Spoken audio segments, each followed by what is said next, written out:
Untuk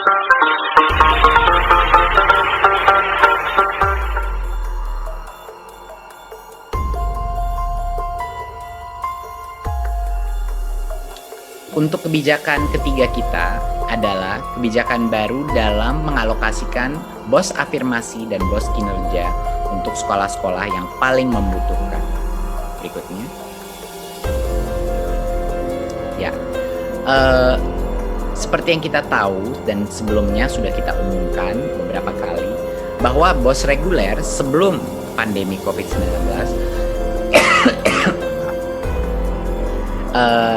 ini adalah diberikan dengan berbagai macam kriteria. Tapi kita sudah ubah di masa pandemi COVID-19, diberikan maksimum fleksibilitas dan dananya ditransfer langsung ke sekolah. Ya, jadinya untuk krisis COVID-19 ini bisa digunakan berbagai macam hal, seperti digunakan untuk fasilitas kesehatan, digunakan untuk kuota internet, baik murid maupun orang tua, dan berbagai macam kebutuhan belajar jarak jauh dan kebutuhan protokol kesehatan. Nah, sekarang untuk hari ini kita akan diskusikan topik dua jenis BOS lainnya, yaitu BOS afirmasi dan BOS kinerja. BOS afirmasi itu ada sekitar 2 triliun dan BOS kinerja ada sekitar 1,2 triliun. Sebelumnya, dana BOS afirmasi ini adalah pendanaan yang diberikan khusus kepada sekolah negeri saja di daerah 3T. Dan BOS kinerja tadinya pendanaan yang diberikan untuk sekolah negeri yang berkinerja baik. Nah, perubahan yang terjadi, keputusan kebijakan kita karena adanya krisis COVID-19 adalah dua-duanya BOS afirmasi dan BOS kinerja sekarang difokuskan dan diprioritasi untuk daerah yang paling membutuhkan dan terdampak oleh COVID-19. Karena situasinya sekarang banyak sekali area yang ekonominya terpukul keras dengan adanya COVID-19. Bukan hanya di daerah-daerah 3T.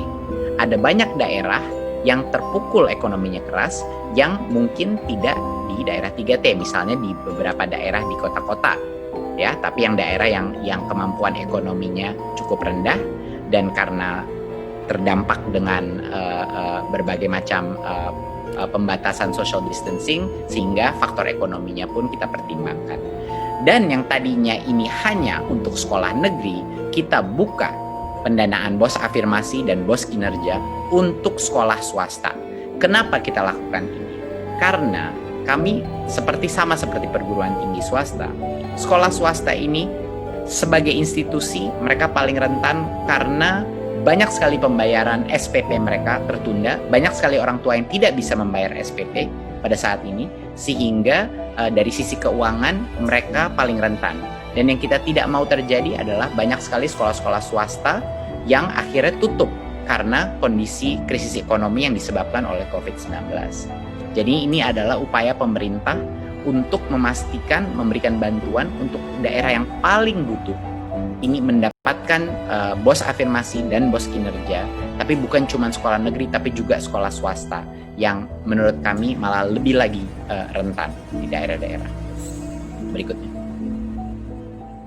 Ya. Dana ini per sekolah per tahun sekitar 60 juta rupiah per tahun, dan seperti yang kami sebut sebelumnya, ini adalah untuk sekolah swasta dan sekolah negeri, bukan hanya eksklusif buat sekolah negeri, dan ini disalurkan langsung dari Kementerian Keuangan kepada rekening sekolah.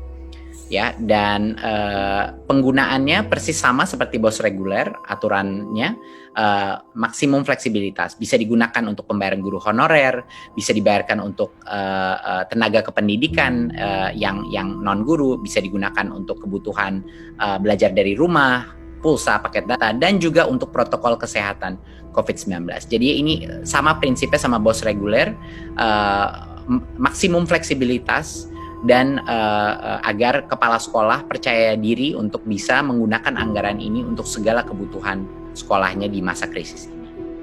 Berikut. Ya. Sedikit mengenai kriterianya sekolahnya, ini biasanya di daerah yang terpencil, terbelakang, ataupun juga terkena bencana COVID-19, ya. Dan dari sisi kondisi sekolahnya, sekolah dengan proporsi siswa dari keluarga miskin itu yang mendapat prioritas, dan yang menerima dana BOS reguler lebih rendah, dan juga yang memiliki proporsi guru yang tidak tetap yang lebih besar. Jadinya untuk sekolah-sekolah yang mungkin proporsi non PNS-nya itu besar, itu juga mendapat prioritas. Ya, total dana BOS dan afirmasi dan kinerja kalau ditotalkan jadi sekitar 3,2 triliun, dan jumlah sasaran sekolah kita sekitar 56.000 sekolah di 33.000, sekitar 33.000 desa atau kelurahan yang punya kebutuhan khusus menurut kriteria kita.